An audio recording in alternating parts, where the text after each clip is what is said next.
In this video, we'll take a look at some of this other transaction activity you can do within purchasing.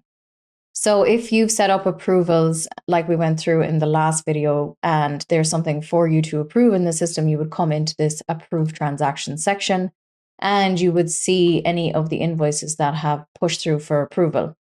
And you can view them, check to make sure that everything is correct, and then you can either approve or decline. If you have email notifications set up, you'll get an email notification to tell you that there is transactions in the system for you to come in and approve. So it's within the purchasing module under other transaction activity, approve transactions. From here, then, if there was several, you could select all of them up here and you could mass approve or mass decline. And then obviously you can go in and view them to make sure they're correct, and you can just hit approve. Gives you an option to put in a comments box and you hit approve, and then that means that that's going to post through. So the next thing that we want to look at then is if you want to process transactions. So let's say you have multiple POs from the same vendor and you want to create one invoice with all of those POs.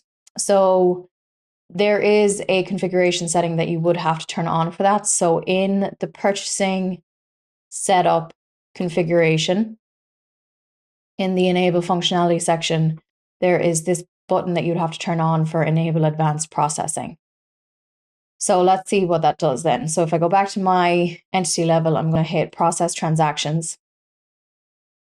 And I'm going to say that I want to create a purchasing invoice from purchase orders.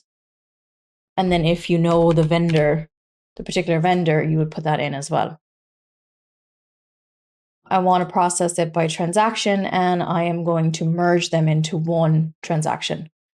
So creating a purchasing invoice based off of multiple purchase orders, I want to merge them into one invoice. So I'm going to hit view here, and it should bring up the transactions that I have. So I have 3 available transactions that I can merge. So there's 3 POs for my vendor frameworks. I can select all 3 of them, and then I can create.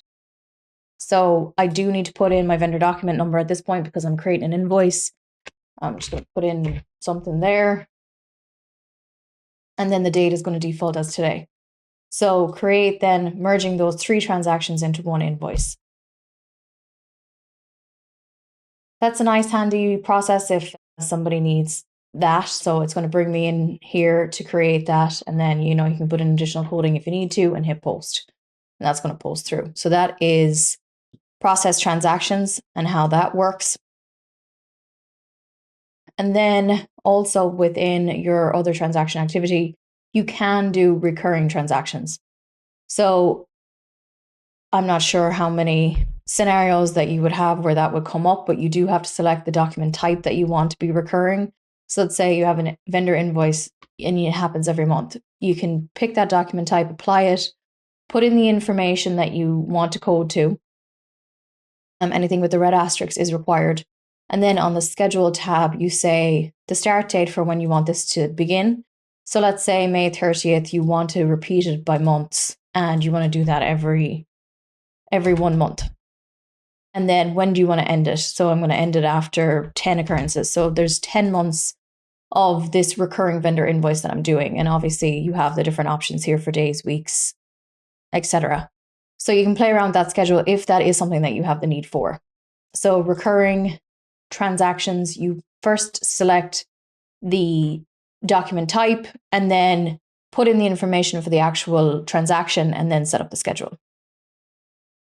Also, in this other transaction activity, you can hit view transactions, which will show you all of the transactions within the purchasing module. So here you have, your orders, your invoices, and you can go specifically into vendor invoices or subcontract invoices and just view the transactions for that particular transaction definition. Or you can go into view transactions. It's going to show you all of the different types of purchasing transactions. So you can see purchase invoice, vendor invoice, change orders, etc. So if it made more sense for you to come in and search from here, then that is something that you could do. So view transactions is going to show you all of the purchasing transactions. This other section then here for print or email transactions. So if you want to send out in bulk from purchasing, then this is something that you can do. So are you sending it from? That can be changed, and we can go through different time periods here to bring up our documents. Let me do current year just to make sure that something comes up. You can put in filters. As always, these are out of the box and we can't edit the filters that are here. We can only customize using what's already here. You can add in additional transaction types. So let me just hit all.